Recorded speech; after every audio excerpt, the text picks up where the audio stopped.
come on and record a very quick video because yesterday I focused a lot on the sort of looking across the landscape, altcoins, looking at how crypto's responded through the top 100 crypto bubbles throughout the year and showing that it's been quite negative and we look like we're going to negatively end the year.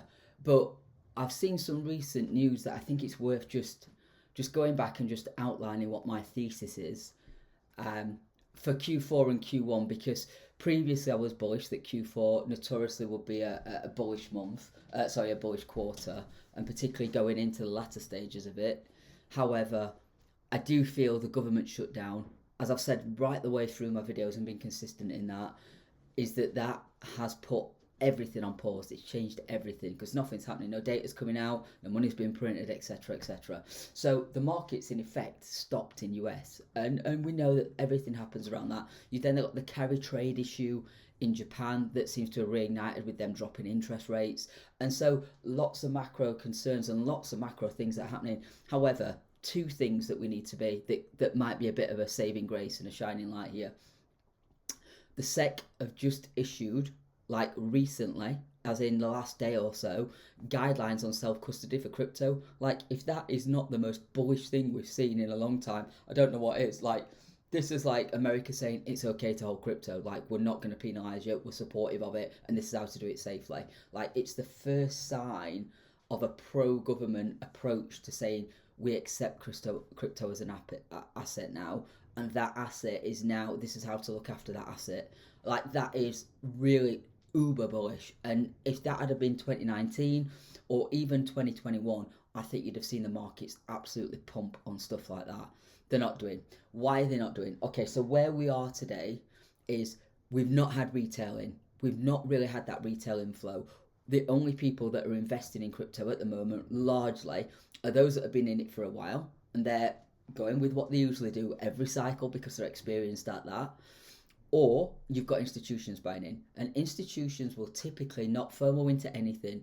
They just want allocations based on a percentage of their portfolio, and predominantly that will be in Bitcoin because it's the most recognized crypto asset, the daddy of them all, and therefore institutions will expose themselves gradually to other cryptos, but their large percentage will be in Bitcoin.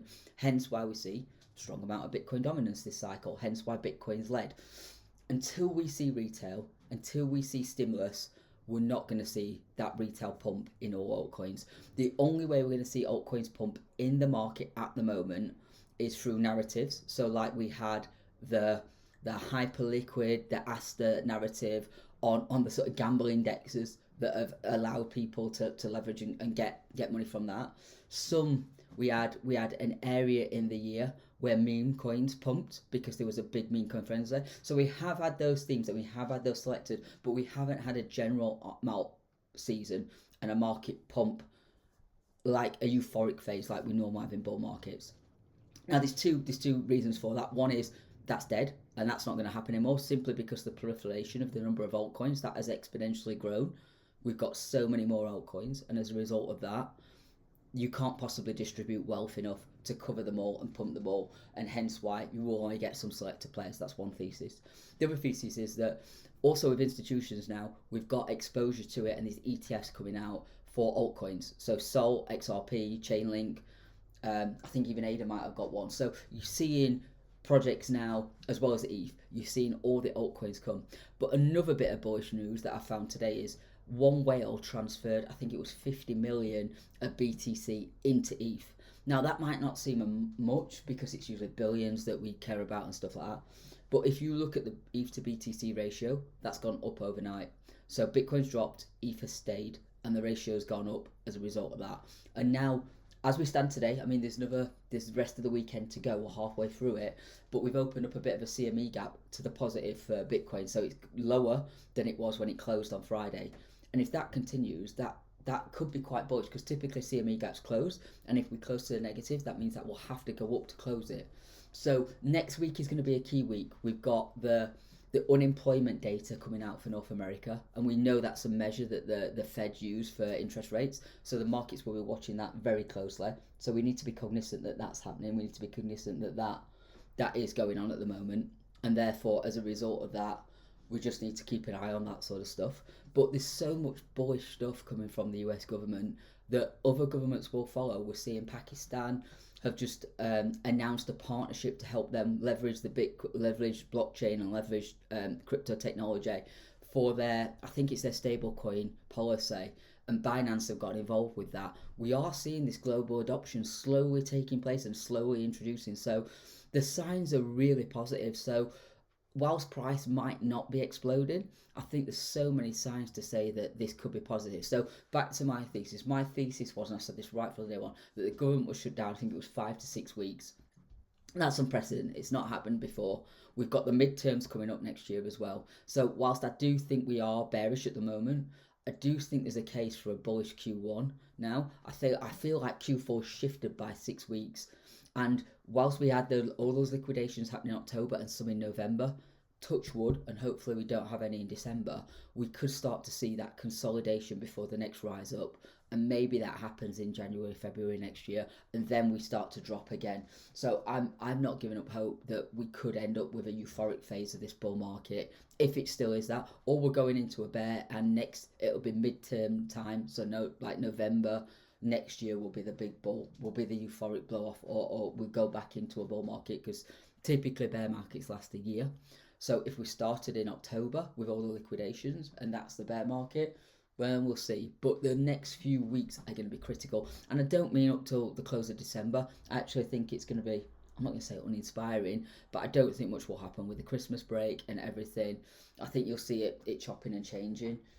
However, I think in January, February, that's the time when we need to pay attention because of this government shutdown. Because what I see, my thesis is we've had a delay in the bull market as a result of everything that's happened and all the macro stuff that's going off, and because of the US government. And I actually think once that settles, and this talk about a new Fed chair coming in and Jerome Powell being released, and that Trump's going to start interviewing, once that news starts to proliferate and the bullish news starts to come, like, I'm not not talking economic concerns, because if we do drop interest rates too dramatically, that can increase inflation, and therefore the cost of living is going to go up yet again and cause huge amounts of problems across the world. So whilst I'm just focused on the markets, not the political and economic impact of this happening, my view is if they increase rates and it's very bullish for stocks and crypto, that's great for this podcast and this channel. But economically and from a well-being and personal perspective, I think that increases a huge amount of risk on the cost of living crisis that we've got at the moment. But that's a separate topic that's not covered in this. This is focused purely on crypto price and markets, and therefore, if I'm putting that bias on, that's really positive and bullish. So let's keep to that thesis and let's see how it plays out. It may well be I'm completely wrong, but we're holding above 90, just it dropped below 89 today, but I think we'll stay in the 90 range next week. If it drops, then that's a real big signal. But I still think, wait till January, see what happens in January. If we are dipping in January, then I'll change my mind and I'll maybe change my thesis. But my thesis stands at the moment that because of the government shutdown, because data points have lagged, because we've got lag on all operations happening, I think we will see. We've got to think 6 months. So let's judge it at the end of January as if that was the end of December. Is my thesis and what I'm going by. I just wanted to share that this morning because there's so much bullish news happening that the markets aren't responding to. So why is that? Something's got to explain it. And particularly, it's probably due to institutions now having that manipulation. The message is, we're 6 weeks out. Let's just take it like that. See what happens. I think it's going to be quite over the next couple of weeks. Christmas rundown. Probably as we wind into next week, you probably see balancing happening on balance sheets because at the end of the year, depending on how companies run their financial years and closing the year out. So if they close the year in December, we might see some profit taking happen then. But then you've got the run between January and March and April before the end of the tax year, which could again have implications. So you expect some bullish activity, maybe January, February and March, but towards the back end and start of Q2, you'll see profit taking happening while people start to take chips off the table to recognise losses and realise wins. So I think we've got to be braced for that. Typically, you get volatility around that area because you've got people exiting the market to take profits just before the end of the tax year. I definitely know most people, because we've not seen that euphoric phase and that blow off top, I would expect that to maybe happen. So, once we do get a euphoric phase, that won't happen long. I think people will take profits quick before the end of the financial year to make sure they lock those gains in before they potentially lose them for another year.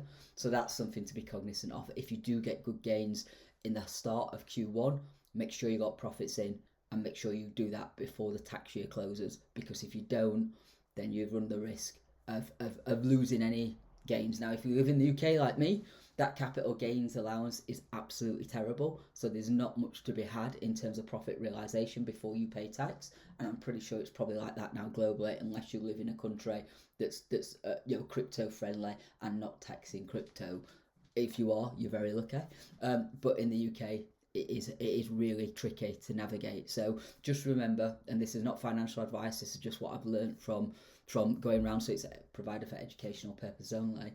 But if you remember that you only taxed on the gain, so for example, if you put £1,000 down and you pay 100 in fees, let's just say when you sell, and then you sell for £2,000, your taxable amount is 900. So if you're paying 40%, it's 40% of 900. Just remember that. It's important that we factor that in. That you factor that in when you're doing your taxes at the end of the year. If you go over that £3,000 capital gain allowance, remember you can balance that against losses. So if you, just for simple terms, take 3,500 profit and you've got a £500 loss, you also use that and say, yes, four grand being taken out or £3,000 being taken out, but I'm realising a £500 loss. So that you can weigh up your losses with your gains on crypto. So it is worth factoring that in. If you have some bad investments, which we all probably will have, that's the investing. If you take that against your wins and manage the two together, you've got up to £3,000 to play with. So say if you, for example, if you make 10 grand but I've got £5,000 of losses, then you can write that off and your gain is only £2,000 as an example over above capital gains. So just factor that into it when you're looking to take profits. If you are taking profits and or round chipping at the end of this tax year, it is important to make sure that you balance that and you understand all the avenues that are available to you, including gifting for partners, etc. So consult a tax advisor and make sure you consider that between now and the end of April, the end of March and start of April, because it is going to be key, and everybody else will be doing the same thing. So it's important that you're aware of the tax liabilities in your country and that you are adhering to those tax laws, because in UK, HMRC are going to clamp down massively in 2026. They seem to be punishing and making a beeline for the working person. Not going to get political about it, but that's the way of the world at the moment. So it's important to be wise and smart with your tax. So make sure you consult a tax advisor if you are realising more than £3,000 worth of gains. It's really important to do that, because Coinbase, Binance, everybody now will be sending that information real time to HMRC, and they will be cracking down on anybody with crypto. I don't know if you received an email, but I got an email from HMRC telling me they are going to be watching me. Because I've registered on crypto accounts, so they are going to be hot on it this year, and they will look to punish people, because that's what they do. Unfortunately, they punish the working person. But also, you've got to remember that we know the rules of the game, and we know they're going to clamp down. So if you're smart enough to know that's going to happen, you just need to be cognizant of that, and let's just make sure we're staying safe, and we don't put ourselves in a position where HMRC are going to clamp down and take that opportunity to take more money out of your pocket. Just stay with the rules and consult a financial advisor if you're not sure about what to do next. I can only recommend that. I can't recommend that strongly enough. Okay, I'm going to end the video there. I hope you found this useful, not only from my sort of theses of what's going to happen between Q4 and Q1 next year, also the tax and political implications of what's happening at the moment. Just be aware of those. Loads of bullish news happening, loads of institutional investment happening. We are waiting for retail to come in, and we have got a end of year and a tax year looming. So all that needs to be factored in to any decisions that you make when investing or realising profit. Okay, I'm going to leave it there. Have a great rest of your weekend, and we're back in touch towards the back end of next week with a further update. See you later.